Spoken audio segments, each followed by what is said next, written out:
1922년 대구 남산동에서 8남매 가운데 막내로 태어난 김수환 추기경.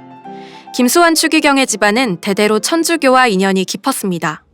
18세기 중엽 조선에 전래된 천주교는 유교식 제사를 드리지 않는다는 이유 또는 조선 사회 질서를 어지럽히는 나쁜 종교라는 구실을 이유로 조선 정부에 의해 박해받았습니다. 그렇게 약 100년의 시간 동안 5번의 박해가 벌어지면서 무려 만여 명에 달하는 천주교 신자들이 순교했고, 그 박해 가운데 가장 오랜 기간 지속되었던 병인 박해 때 김수환 추기경의 할아버지가 순교했습니다. 하지만 김수환 추기경의 가족들은 신앙을 포기하지 않았습니다. 당시 많은 천주교 신자들은 가난한 옹기장이 이를 선택해가면서까지 신앙을 지키고자 했고, 수환의 아버지 또한 옹기를 만드는 신자로 살았습니다. 특히 누구보다도 굳은 신앙심을 갖고 있었던 수환의 어머니. 수환의 어머니는 가장 어린 두 아들이 신부가 되기를 원했고, 그래서 어려서부터 두 형제에게 많은 신앙 교육을 시켜주었습니다. 이러한 배경 속에서 수환과 그의 형 동안은 자연스럽게 천주교 신앙과 생활에 익숙해졌고, 어머니의 뜻에 따라 소신학교에 입학하게 되었습니다. 하지만 어릴 적 수환은 도통 신부가 되고 싶지 않았습니다. 힘들게 옹기를 만들며 고생하시는 어머니께 효도하고 싶은 마음이 더 컸기 때문입니다. 수환은 장사를 배워 돈을 많이 벌고 결혼하고 난 뒤에 어머니를 모시고 함께 살고 싶었습니다. 그래서 신학교 입학 후에도 수환은 신학교에서 쫓겨나거나 유급되기 위해 많은 꾀를 냈습니다. 학생이 돈을 가지면 안 된다는 교칙을 어겨 퇴학을 당하려고 1전짜리 동전을 일부러 보이는 곳에 둔다거나 머리가 아프다며 꾀병을 부려 집으로 가 쉬려고 했지요.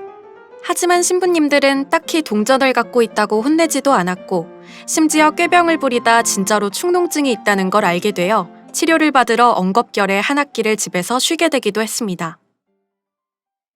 시간은 흘러 수환이 18살, 소신학교 5학년이 되던 1940년 무렵, 당시 조선을 식민지로 삼고 있던 일제의 민족 말살 정책은 더욱 심해져 갔습니다.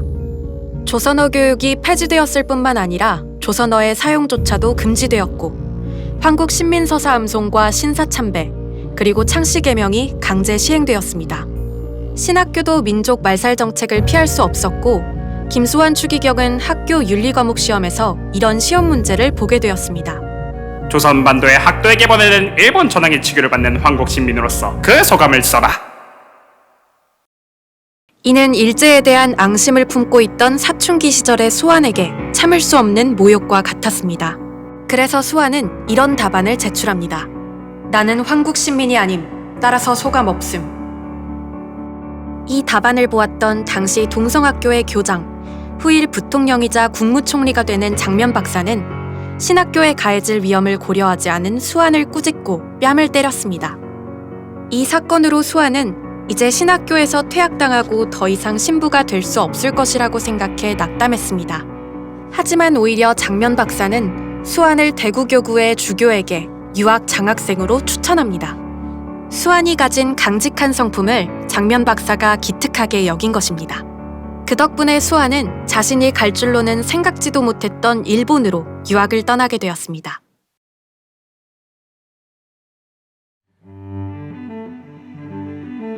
자신이 신부의 길을 걷는 것이 맞는 일인지조차도 고뇌하고 있던 수환에게 일본 본토에서 공부를 한다는 것은 달갑지만은 않은 일이었습니다. 그러나 도쿄 조치대학교에서 게페르트 신부님을 만나면서 수환은 큰 변화를 맞을 수 있었습니다. 수환은 신앙의 문제나 신부의 고독함에 대해 게페르트 신부님과 많은 이야기를 나누었고, 그러면서 점차로 세상의 사랑을 실천하는 신부의 길을 걷는 것에 대한 확신을 얻게 되었습니다. 하지만 신부가 되고자 하는 수환의 앞길에는 수많은 우여곡절이 있었습니다. 1941년 12월, 일제가 미국 하와이의 진주만을 기습 공격하면서 태평양 전쟁이 시작되었습니다. 처음에 미국을 상대로 승기를 잡았던 일제는 점차 여러 전투에서 패배하면서 수세에 몰리게 됩니다. 결국 일제는 닥치는 대로 학도병을 징집하기 시작했고, 수환도 1944년 1월 일본군에 강제징용되어 훈련소에 입소하게 되었습니다. 원래 대학생은 일반 사병이 아니라 사관 후보생이 되는 것이 원칙이었습니다. 하지만 독립운동을 할 생각을 품을 만큼 일제에 대한 큰 반감을 갖고 있었던 수환은 결국 상사와의 대화에서 일본을 작심 비판하였고, 그래서 수아는 훈련 성적이 좋았음에도 불구하고 장교가 아닌 일반 사병으로 강등되어 전쟁터로 나가게 됩니다. 1945년 8월 15일, 일제는 항복을 선언하였고 조선인 병사들 또한 해방의 기쁨을 맞이합니다. 하지만 수아는 해방이 되어도 곧바로 조선으로 돌아갈 수는 없었습니다. 전쟁 당시 수안이 배치되었던 지치지마 섬에는 끔찍한 사건이 하나 벌어졌습니다. 몇몇 일본 장군과 장교들이 미군 포로를 죽이고 인육을 먹었던 것이었습니다. 미군은 영어를 할 줄 아는 수안을 비롯한 조선인들에게 괌에서 열릴 군사재판의 증인이 되어줄 것을 부탁했고, 결국 수안은 괌과 일본에서 어쩔 수 없는 기다림의 시간을 보냈습니다. 그리고 1947년 1월, 강제징용된 지 약 3년 만에야 수안은 마침내 그리운 고향 땅으로 돌아와 보고 싶었던 가족들을 다시 만날 수 있었습니다. 한국으로 돌아온 뒤에도 사제가 되는 길에 또 다른 어려움들이 생겨났습니다. 하루는 수안의 형 김동한 신부가 보육원에서 일하는 말없고 조용한 아가씨가 아프니 하루만 병간호를 봐달라고 수안에게 부탁을 했습니다. 병간호를 도맡아준 자상한 수안에게 아가씨는 연정을 품게 되었고, 그래서 수안에게 나를 받아줄 수 있나요? 하고 조심스럽게 연심을 표현했습니다. 수안은 몇 날 며칠 동안 진지하게 고민할 수밖에 없었습니다. 지금이라도 신부가 되지 않고 결혼하여 어머니를 모시고 산다면 그것도 나쁘지 않을 것 같았습니다. 하지만 수안은 한 여인을 평생 행복하게 해주는 것보다는 신부로서 남들을 돕고픈 마음이 더욱 컸습니다. 그래서 결국 수안은 그녀의 청혼을 거절하고 사제서품을 받기 위한 과정을 차근차근 밟아나가면서 사제가 된 후에 로마 유학을 예정받게 되기도 했습니다. 하지만 1950년 6월 25일, 한국전쟁이 발발하면서 또 한 번의 어려움이 찾아옵니다. 당시 많은 성직자들이 북한 공산당에 의해 목숨을 잃기도 했기 때문에 수아는 서울에서 부산까지 먼 피난길을 떠났고 전쟁의 공포 속에서 신학 수업을 이어나갔습니다. 다행히 미국의 도움으로 남한이 다시 승기를 잡기 시작했고, 그렇게 1951년 9월 15일, 많은 어려움을 지나와서야 수아는 비로소 사제가 될 수 있었습니다.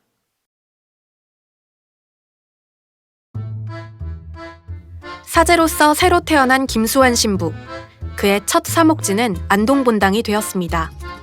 전쟁 이후 황폐화된 안동은 집도 논밭도 모두 황폐화되어 있었습니다. 사람들은 풀뿌리를 캐고 나무 껍질을 벗겨 죽을 끓여 먹으며 연명해 나갔고, 그 안타까운 모습을 본 김수환 신부는 신자들을 도울 방법을 궁리했습니다. 결국 미국에서 온 메리놀 외방 전교회에 도움을 요청하기로 마음먹은 김수환 신부는 직접 대구로 찾아가 도움을 청했고, 전교회의 주교들도 신자들을 위하는 그의 헌신적인 마음에 감동받아 대구교구를 위한 지원금 2천만 원을 건네주었습니다. 김수환 신부는 신자들에게 성당 보수의 품삯으로 그 돈을 나눠주었고, 아주 가난한 신자들에게는 고해실에서 사정을 듣고 필요한 만큼의 돈을 주었습니다. 김수환 신부는 신자들끼리 분쟁이 생길까 염려해 돈을 얼마나 받았다고 말하지 말아달라 부탁했고, 신자들은 그 약속을 잘 지켜주어 다행히 아무 일도 없을 수 있었습니다. 김수환 신부는 안동에서 사목을 하면서 어려운 사람들을 위한 노력이 중요함을 몸소 깨달았고, 훗날에도 이 시절이 신부 생활 가운데 가장 뜻깊고 행복했던 때였다고 회상했습니다. 이후 김수환 신부는 안동본당을 떠나와 대구교구장 비서신부, 그리고 김천본당 신부와 성희중고등학교의 교장 신부를 맡으면서 바쁜 시간을 보냈습니다. 하지만 김수환 신부는 한국교회가 성장하려면 신부들이 직접 그리스도교 전통이 깊게 뿌리내린 나라에서 무엇인가 배워와야 할 것이라고 생각했습니다. 그리하여 1956년 김수환 신부는 독일 유학을 떠나게 됩니다.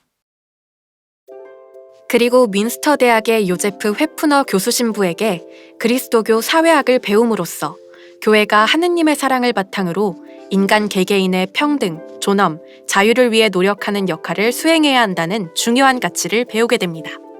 더욱이 1962년 9월 교황 요한 23세가 소집한 제2차 바티칸 공의회도 김수환 신부에게 정말 큰 영향을 가져다 주었습니다. 인간 존엄성과 사회 정의를 위해 일하는 세상 속의 교회가 되자는 변화의 메시지는 김수환 신부의 가슴을 뛰게 만들었습니다. 김수환 신부는 지난 7년간 배웠던 가치를 사목 현장에서 실천하리라 다짐하며 한국으로 돌아왔습니다. 귀국 후 김수환 신부는 당시 전국에 단 하나뿐인 가톨릭 언론이었던 가톨릭 15사 사장직을 맡게 됩니다. 처음에 김수환 신부는 신문을 만들어 본 경험이 없어 무척 당황했지만 이후 2년 동안 밥을 먹을 시간이 아까울 정도로 바삐 일했습니다. 진행되고 있던 제2차 바티칸 공의회의 중요한 이야기들을 빠짐없이 번역해 소개하고 수많은 사설들을 직접 쓰면서 신문 제작에 몰두했습니다. 구독료가 밀린 성당이 있으면 직접 찾아가 구독료를 받기까지 하면서 신문사에 큰 열성을 쏟았던 김수환 신부.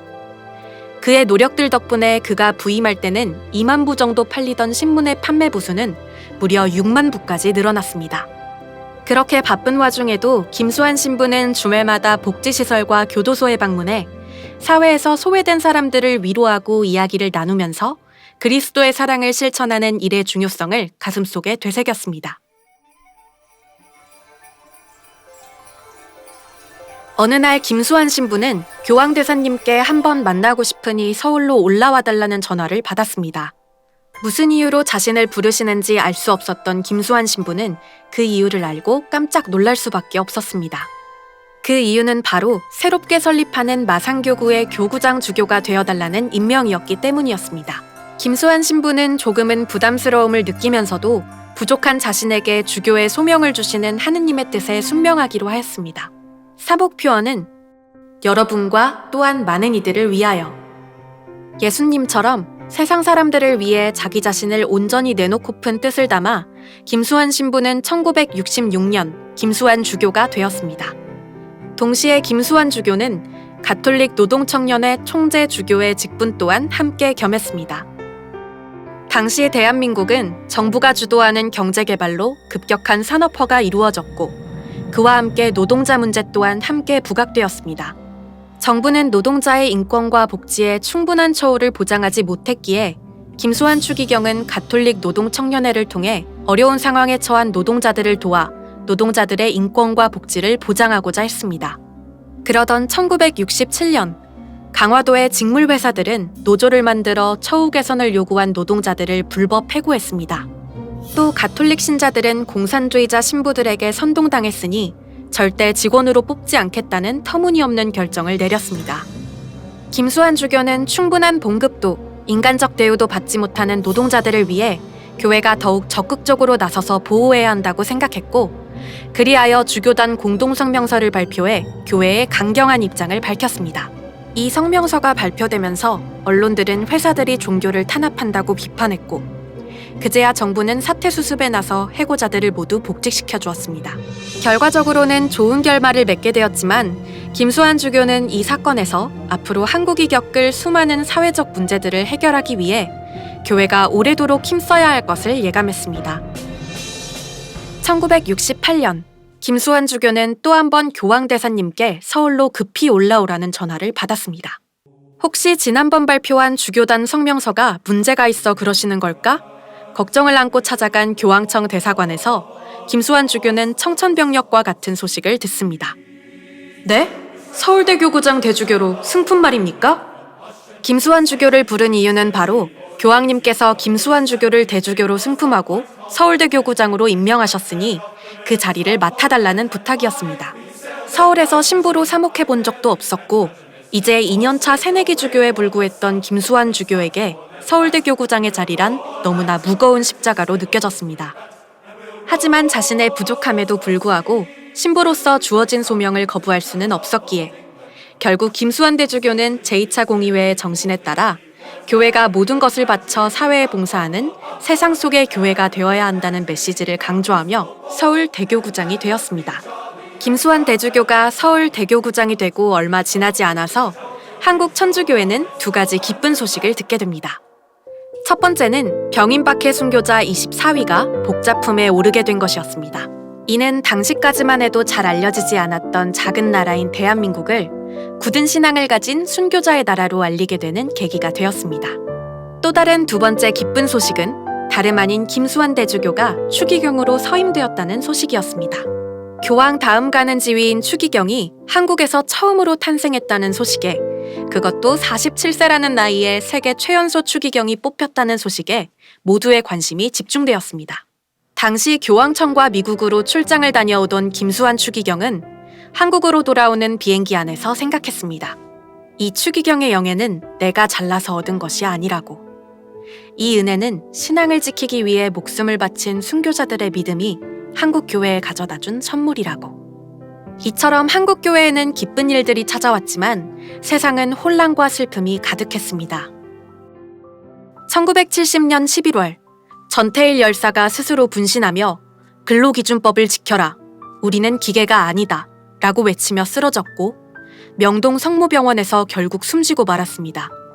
그의 죽음에 김수환 추기경은 큰 충격을 받았고 그로부터 한국교회가 가난하고 힘없는 약자들을 위해 전보다도 더욱 적극적이고 헌신적으로 일해야만 한다는 것을 느꼈습니다. 그래서 김수환 추기경은 산업재해로 다친 노동자들을 위한 병원을 설립하는 데 힘썼고 서울대교구 부속기구로 노동사목위원회를 발족시키며 우리 사회 속 약자들을 돕기 위한 노력에 박차를 가했습니다. 하지만 한국 사회의 혼란과 어둠은 쉽게 사라지지 않고 또 다른 어려움의 시기가 다가오고 있었습니다.